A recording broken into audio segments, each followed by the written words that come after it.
Shalom, Izzy here with Holy Language Institute at holylanguage.com. I wanted to show you a really neat example of one of the teachings of Yeshua of Nazareth and how it really fits the Jewish world of his time. And there's some parallels between the writings of Yeshua's disciples in the New Testament and some of the most ancient Jewish writings that we have in the Mishnah. So I just did a lesson actually looking at one of the tractates of the Mishnah, tractate Shekalim. It's all about how the people of Israel kept the commandment of paying the half shekel tax. And actually this is a commandment that's mentioned in the Gospel of Matthew also. Remember the tax collectors came and they asked Peter, does your rabbi pay the temple tax? And he said, yeah, of course.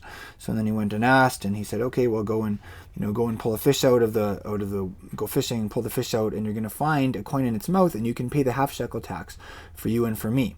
So basically, this whole tractate is dedicated to questions about how people would actually pay the half shekel tax. And along the way, we see some really neat parallels between some of these writings in the Mishnah and then the teachings of Yeshua of Nazareth. And no surprise, really.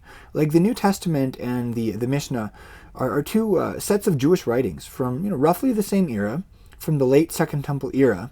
And I love studying the Mishnah because it can help us to understand not only how the Jewish community interpreted and applied the Torah 2,000 years ago, but it can also help us to understand just how Yeshua and his disciples, how they lived their lives. And they can give us these wonderful little peeks into the Jewish world of Jesus. And this is no exception. So this is in Shekalim, chapter 5, verse 6. And I'll read the English here with you, and then I'll point out a couple Hebrew words on the other side that you may find interesting. All right.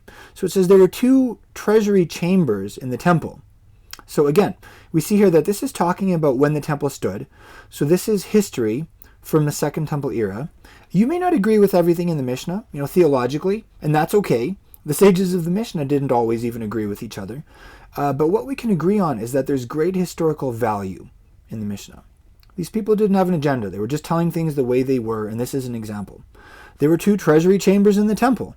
One, the chamber of secrets, and the other, the chamber of utensils. The chamber of secrets, the devout used to put into it secretly, and the poor of good family were supported therefrom in secret. All right, so that's the passage I wanted to look at with you. And let's look at a couple of the Hebrew words. We're not going to look at all of them. We'll look at this one phrase here for the chamber of secrets. It's lishkat chashayim. Right? So a lishka is like a room or a chamber, and then chashayim here, it's secrets. But what's interesting is that you can see here there's a footnote. Let's have a quick look at the footnote.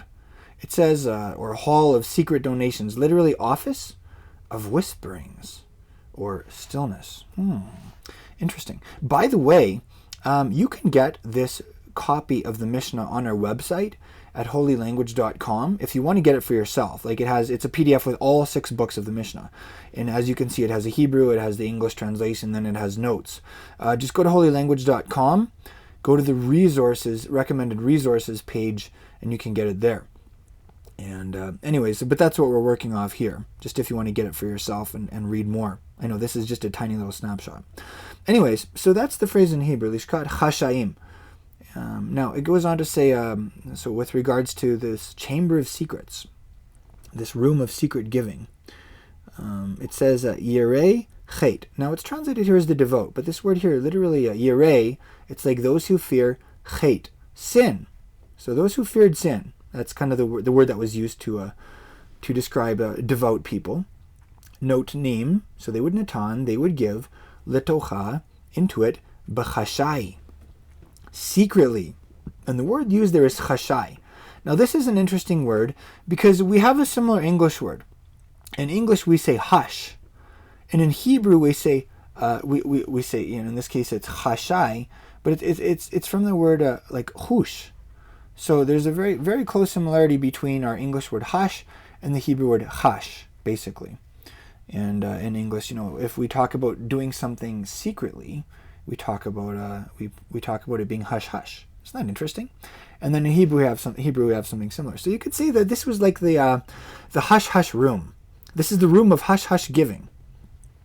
And then it goes on to say va'aniim, so those who are oni, those who are poor, b'nei tovim, so the children of good people, or the poor of good family, as it's translated here, mit parnasim, so they got their parnasa, their support, mitocha, from it, b'chashai, in secret. All right, so I mean that's really neat in and of itself. Just that in the Second Temple, they had this room of secret giving where you could, if you wanted to donate anonymously in a hush hush manner, you could go and you could leave your donations there. And then if you were poor, let's say that maybe you were from like it said there, like maybe a family of good, well-to-do family, but you had fallen on hard times. And maybe you were a little bit embarrassed to just, go hat in hand, door to door. You could go to this room of secret giving, and you could anonymously and in private, you could receive some support from the community. So I mean that's a great idea in and of itself on several levels. For one thing, it's preserving people's honor, their public honor. It's and then also it's it's also if someone wants to donate, in secret. So they can stay really nice and humble and they don't get any, credit for it. That's how you can do it. It's almost like giving without letting your right hand know what your left hand is doing. You're giving and you don't even know who you're giving to. And in fact, that there is that Hebrew idiom to give and your right hand doesn't even know what your left hand is doing. It has the sense of giving and you don't even know who's getting your gift. It's anonymous giving and anonymous receiving, so to speak. All right. Now, having said that, I know exactly what you're thinking. You're thinking, well, that's exactly what Yeshua said. That's what Yeshua taught in Matthew, for instance, chapter 6. And you know what? You're right. It is. He said, if you're going to give, don't give publicly. Give in secret. Don't even let your right hand know what your left hand is doing. Then there will be a reward for you with your Father. Because you're not getting a reward in terms of just public recognition and the good feeling that you might get from that. Now, so can you see how beautiful that is? Like we have the teachings of this Jewish rabbi, Jesus of Nazareth, and he's talking about when you give in secret. And here in the Mishnah, we learn that in the Jewish world of Jesus, in the Jewish world of the Gospel of Matthew, there was actually a room in the temple that was called the room of giving in secret, basically. And this is exactly what people do. They would go to this room and they would leave their gifts, and then they would be given anonymously. So, my guess is that when Yeshua was teaching about giving in secret, he was using language that was very similar to the language used here in the Mishnah. My guess is that when he was talking about this, people automatically thought about this room in the temple where secret giving happened. Who knows? Maybe he was even talking about actually going and giving in this room.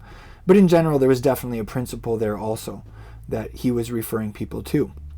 And so this is why I love studying the Mishnah and early Jewish literature, because it casts light on the Jewish world of Jesus and his disciples. It helps us to understand the New Testament better. And don't get me wrong, it's good to be Bible only. You read the Bible and you do the Bible, and those are the basics and you're good to go. I'm not saying that you need to study this extra biblical literature, but it can be very pleasurable. It can definitely, like I said, it can help us to understand the Jewish context of the New Testament even better. And that's why I love it. So basically that's just something I wanted to share with you today. This was actually only one insight in the lesson I just filmed. I just filmed lesson 34 in our Mishnah Snapshots series. And this is one of the things we talked about. We also talked about how there were 7 trustees, so to speak, that were appointed in Acts chapter 6. And there were also 7 trustees in the temple that had a very similar job. We talked about a tradition about the location of the ark, some really interesting history with that, and how they had a story about a priest discovered where the ark was located, and then before he could tell anybody, he died. And the Hebrew word there for that account is ma'aseh. One of the things I talked about in the lesson is how the plural for ma'aseh is ma'asim. It means stories or accounts, and or even acts. For instance, like the Acts of the Apostles in Hebrew, it's like the ma'asim of the shlichim.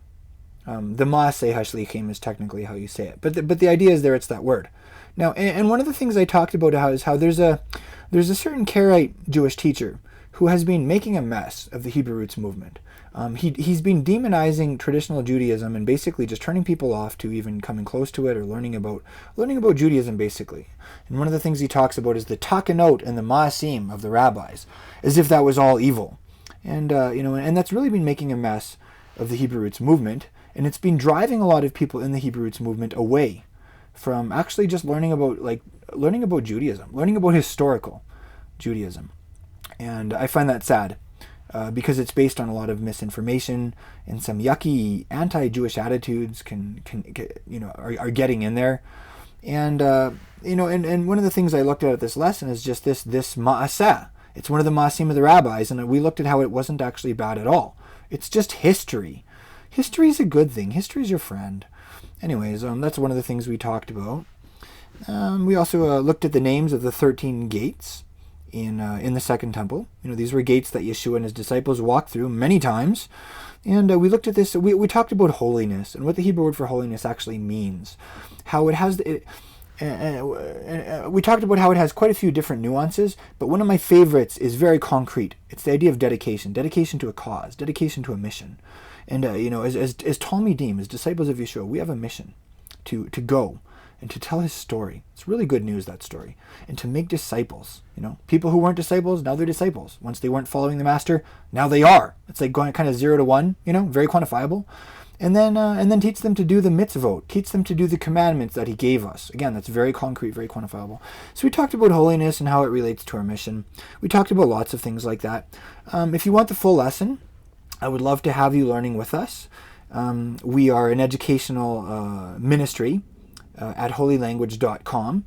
We're also a community all around the world, following Yeshua. Our focus is just on following Yeshua of Nazareth in a Hebrew way together. So that Hebrew way is, it's all about learning the original Hebrew language and the Jewish context of the Bible. The together part is just about community. We have ways that our students connect with each other and become friends and learn together from all around the world. So come check us out at holylanguage.com. Consider becoming a member. It's really affordable. It's like $20 a month. And you can do this most recent lesson in our Mishnah Snapshot series along with our previous lessons. And either way, I'm just really overjoyed to share this takeaway with you.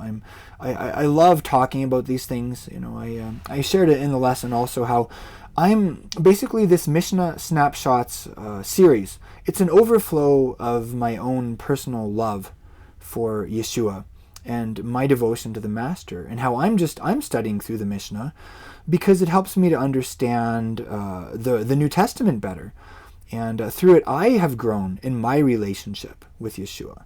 And it's definitely also it's helped me to understand the Torah better also. It's really helpful to understand how the Jewish community over the millennia, literally, how the Jewish community has interpreted and applied the Torah.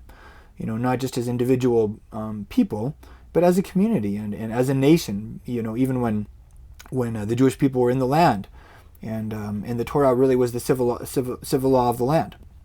So anyways, there are lots of great reasons to study Mishnah, and like I said, this is just something I've been doing personally. It's very meaningful to me, and so I love to share these insights with you, just in the hopes that they'll bring joy to your heart, and they'll bring you closer to Yeshua also, and hopefully get you more interested in learning about the Jewish context of the Bible. Thanks again for joining me in this little takeaway.